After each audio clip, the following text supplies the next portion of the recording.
Now to the legislature and the report into the ethnic vote scandal. It says provincial bureaucrats were used in the plan to lure ethnic votes to the Liberal Party, and several staffers breached public service conduct.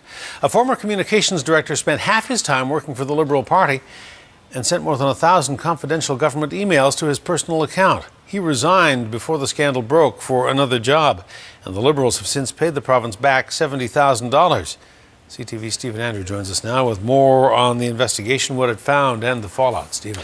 Yes, Hudson. I mean, the scandal has already cost a minister his job, forced a close aide in the Premier's office to resign, and today, Mike Lee, a ministerial aide, also resigned without severance. But those job losses do not appear to be enough for the NDP.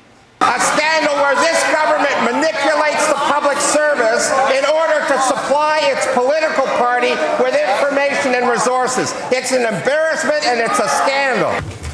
A scandal the head of the BC Public Service was ordered to investigate. And what he came up with is a political bombshell that continues to stack up casualties in the Liberal government ranks. It started with this leaked memo, a plan to use government resources to lure ethnic votes to the Liberal Party.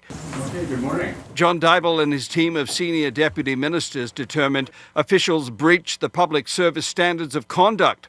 Government resources were misused. Confidential information was sent to personal email accounts, and contracts were mishandled, forcing payment of nearly $17,000 for unapproved work. And the investigation found this man, former communications director Brian Bonney, spent about half of his time working for the Liberal Party while earning $124,000 on the government payroll.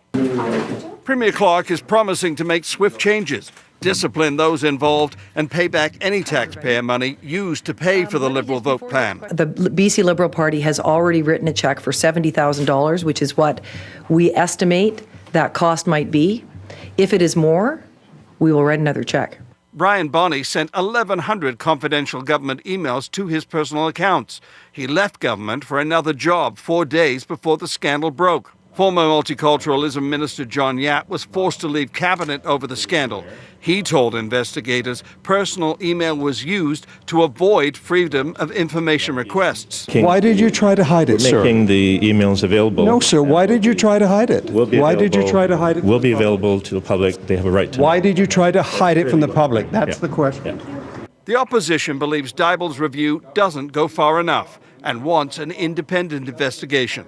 The Premier's office, a minister of the Crown, and a senior communications director using their offices day after day after day to collect information from citizens and transmit it to the BC Liberal Party, and nobody seems to be concerned about that in this government, and that speaks to me about the need for them to spend some time in opposition. Christy Clark is hoping she's done enough to put the scandal behind her so that doesn't happen.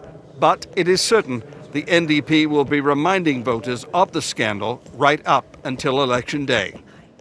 Meantime, the Liberals themselves were investigating this through their caucus. Here's caucus chair Gordie HOGG. Our staff played a bit of a role in terms of putting the report together and helping format it, but we had nothing to do with passing any information on to any party officials.